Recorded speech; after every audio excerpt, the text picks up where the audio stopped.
என்ன அம்பாள் கிடைச்சுட்டா அப்புறம் என்ன வேண்டும்? பிரம்மாவனால எழுதின எழுத்தேன். பிரம்மா எழுதுறவன் பரமசிவனும் எழுதுறாள்னு சில பேர் சொல்றாள். தலையில எழுதின சிவனும் செத்து விட்டானோங்கிறாள். அது சிவன் எழுதுவதும் என்று சொன்னது ஒருவர் தான் சொன்னார். பிரம்மா தான் எழுதுற வழக்கம், சிவன் எழுதுவதுன்னு சொல்லிவிட்டாள்.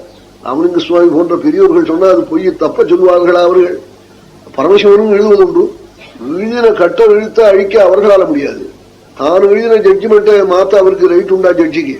அப்புறம் அவரால் முடியாது. அதை அழிக்கிறதாலதான் சுப்ரீம் கோர்ட்ல போய் அதை அடிச்சு விடலாம். அது மாதிரி அம்பாள் காலால அழிச்சு விடுவலாம்.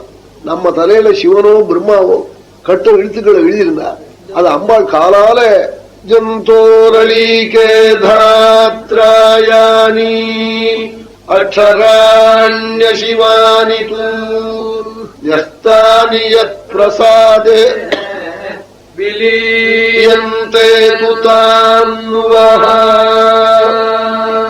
பாஸ்கராச்சாரியால்னு வடக்கே இருந்தார். அம்பாள் உபாசக்கிறவர். இப்போ அவர் பேர்ல ஒரு கிராமம் இருக்கு தஞ்சாவூர் ஜில்லாவில், பாஸ்கராயபுரம். தஞ்சாவூர் ராஜா சர்வமான்யமா விட்டாள்.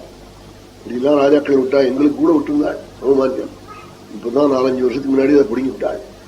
நினைவுப்படாதுன்னு ஸ்வராஜ்யம் கிடைச்சதுக்கு அப்புறம் முதல் பலம் என்னன்னா எங்களுக்கு கொடுத்ததை வாங்கினாள். அதை எடுத்து விட்டாள். ஆனா எங்களுக்கு மட்டும் இல்லை, ஆறாருக்கு சர்வமான்யம் இருந்தோ எல்லாத்தையும் பிடிங்கி விட்டாள். இந்த ராஜாக்கள் நாள்ல பெரியவாள் நாள்ல இருந்து அப்படி தர்மத்தை அனுஷ்டிச்சு சென்று வேத வித்தியை ரட்சிக்கிறவாளுக்கு நீர் கடந்து கொடுத்தாள். அதை ரட்சிக்காத குடும்பத்தை பிடிங்கிக்கலாம். இந்த குடும்பத்தை போய் கொடுக்கலாமோ? நாங்க அதை இன்னும் விடாம இருக்கவே, அதுக்காவது கொடுக்க வேண்டாமா? அது நல்ல சரியான கத்திரியன் இல்லாததுனால பிடிங்கி விட்டாள். அதையும் ஆமா, பக்தவத்சலம் எல்லாரும் இருக்கிற போதே சொன்னேன். ஏன்னா அவர்களாலதான் கோவில் போயிருக்கு. பக்தவத்சலத்தால கோவில் இருக்குன்னா பக்தவத்சலம் அவ குடும்பத்தாலதான் சொல்லணும். ஸ்ரீரங்கத்துல கோவிலுக்கு ஏதோ வந்து தூரமும் ஓடி வந்தார்னு, தம் பொன்பேர்ல நெருப்பு பட்டா கூட அப்படி ஓடி வரமாட்டான், ஓடி வந்தார் ஸ்ரீரங்கத்துல.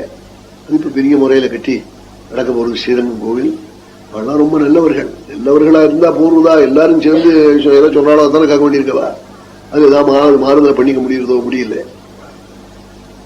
ஆலய வழிபாடுகள்லாம் நம்ம தேசத்துல எவ்வளவு கேளவு நன்றாக இருக்கும். அதனால குடிகள் நன்றாக இருக்குங்கிறார். கோவில் வளர வளர குடிகள் வளரும். அது ஒன்றும் சந்தேகமே இல்லை. அப்படி சிவாகமத்துல அப்படியே சொல்லிவிட்டார். கோவில்ல என்னமோ பணத்தை போட்டுட்டாரே அசடுன்னு நினைக்காதே. கோவில் நன்னா இருந்தா அந்த ஊர்ல இருக்கிற குடிகள்லாம் நல்லா இருக்கும், வழிகள்லாம் நன்றாக இருப்பாள். அது ஒன்றும் சந்தேகமே இல்லை. கோவில் சுத்தமா இருக்கணும்.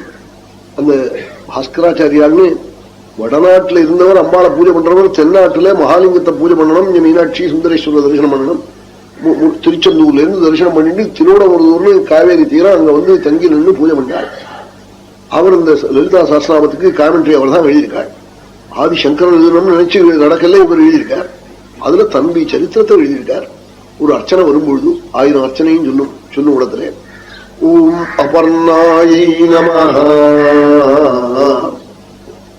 இந்த 1000 அர்ச்சனையில அபர்ணா என்று ஒரு அர்ச்சனை அம்பாளுக்கு பெயர். அப்ப ருணன்னு 2 பதம் இருக்கு. அப்பன்னா போக்கப்பட்ட ருண கடனை உடையவள், பக்தர்களுடைய கடனை போக்கினவள். பக்தர்களுக்கு கடன் இருந்தால் அம்பாள் போக்கி விடுவள் என்று அர்த்தம். ஒரு தை வெள்ளிக்கிழமை என்று இவர் அம்பாளுக்கு காலையில சாஸ்திராமம் பண்றார். இந்த நாமா சொல்ற போது கையில புஷ்பத்தையும் குங்குமத்தையும் எடுத்து அர்ச்சனை பண்றதுக்காக ஆரம்பிச்சதே வாசல்ல. இவருக்கு கடன் கொடுத்தவன் 3 வருஷத்துக்கு முன்னாடி கடன் வாங்கினார் பக்கத்து வீட்டுல, இந்த திருவிடமருதூர்ங்கிற ஊர்ல. அம்பாளுக்கு தங்க பீடமும் தங்க கொடையும் தங்க தாராபாத்திரமும் இல்லையே. மனைவிக்கு நகையெல்லாம் பண்ணி போட்டிருக்கோமே, தங்கத்திலேயே அம்பாளுக்கு இருக்க வேண்டாமான்னு 15000 ரூபாய் கடன் வாங்கி எல்லாம் தங்கமா பண்ணிவிட்டார். அவர் ஊர்ல வடநாட்டுல இருக்கு சொத்து, அதை போய் வித்து பணத்தை எடுத்துடுவான்னு மனைவி அனுப்பிச்சிருக்காள். 3 மாதத்திற்கு முன்பு போய் சேர 6 மாதமாகும், திரும்பி வர 6 மாதமாகும் அவள் வருவதற்கு. அதுக்குள்ள காலாவதியா போயிடுது. பத்திரம்னு வாசல்ல வந்து விஷம். அம்பாளை பூஜை பண்றேன்னு ஏமாத்தி என்ன நாளைக்கு காலாவதியா போயிட போறது, என்ன பூஜைன்னு இறஞ்சான். அப்போ இவர் அபர்ணாயினம் வாங்குற இந்த அர்ச்சனை சொல்ல ஆரம்பிச்சார். உடனே அம்மான்னு கூப்பிட்டாள்.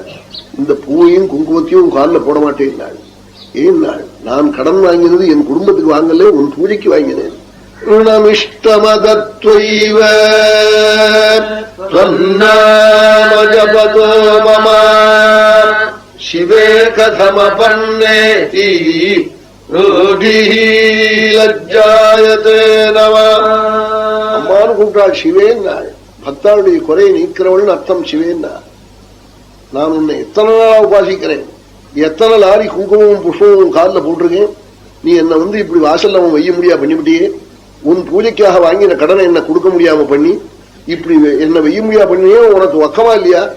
லஜ்ஜாயத்தே நவா, உனக்கு வக்கமா இல்லையா? உன் மானம் போகலையான்னு கேட்டாள். இப்படி சொல்லி இவர் கண்ணால ரெண்டு சொட்டு ஜலத்தை விட்டுட்டார்.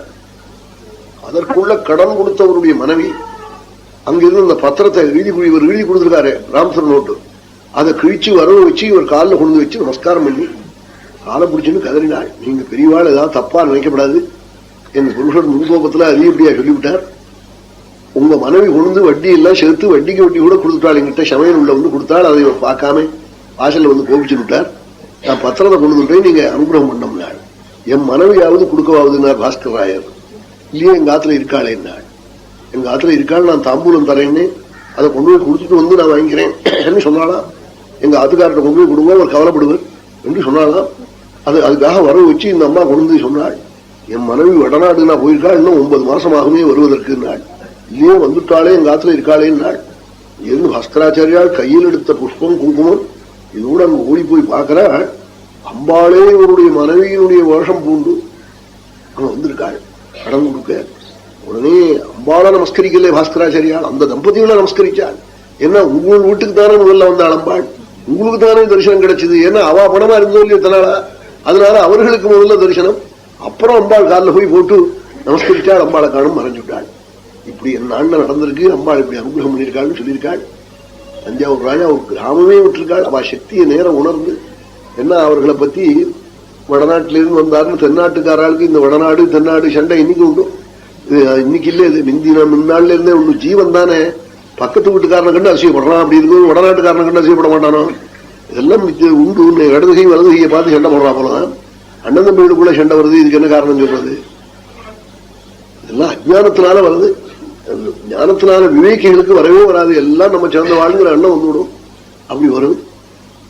அவன் என்ன பண்ணினா, இவர் வடநாட்டிலேருந்து வந்திருக்காருன்னு சொல்லிட்டு வித்வான்கள் எல்லாரும் ராஜாட்ட போய் தஞ்சாவூர் ராஜாட்டே ஒரு மாம்சத்தை வச்சு கள்ள வச்சு நைவேத்தியங்கள்லாம் பண்றாருன்னு விட்டாள். இதை சொன்ன உடனே என்ன பண்ணினாள், ராஜா வந்து சொன்னாள், நீங்க அது மாதிரி பூஜை பண்றதா எங்க தேசத்துல பண்ணக்கூடாது, எங்க தேசத்துல அப்படி வழக்கம் இல்லைன்னாள். ஒண்ணு பண்ணுங்க, உங்க தேசத்துல இருக்க வேண்டாம்னா நான் புறப்பட்டு விடுறேன். நான் பண்ற பூஜையை நீங்க ஒன்னா ஒரு நாளைக்கு பார்த்துட்டு நான் அனுப்பிச்சு விடுவோம்னாள். ஆஹா நாள், இன்னைக்கு பௌர்ணமி, ராத்திரி பூஜை பண்ண போறேன். நீங்களும் உங்க மனைவியை ஸ்நானம் பண்ணிவிட்டு வடியான வஸ்திரங்களை தரிச்சுட்டு ஒரு பாத்திரத்துல கண்ணும் இன்னொரு பாத்திரத்துல மாம்சமும் எடுத்துன்னு வாருங்கள். நீங்க ஒரு பாத்திரம், உங்க மனைவி ஒரு பாத்திரம் எடுத்துன்னு வாருங்கன்றாள்.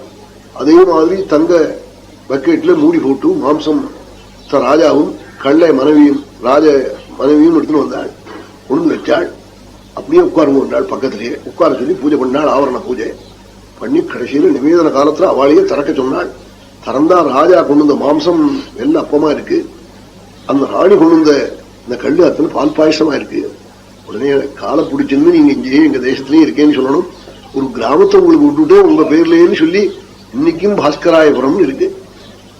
கும்பகோணத்துக்கு பக்கம் மாயவரத்துக்கும் நடு மத்தியில் இருக்கு. கற்பூரம் உப்பு இந்த ரெண்டையும் தவிர எல்லாம் விளையுங்க அந்த பூமியில. அப்படிப்பட்ட பூமி. அந்த ஊர் இளநி மாதிரி இளநி பார்க்கவே முடியாது. காவேரியிலிருந்து நேர பாசனம் அப்படி வந்து பாயிருது. வாய்க்காலுக்கு வந்து உடனே பாசனம். அப்படிப்பட்ட பெரிய மாட்சேத்திரத்தை ராஜா அவர்களுக்கு கொடுத்தாள். அப்படி அம்பாளுடைய பெருமையை போய் சொல்லியிருக்காள்.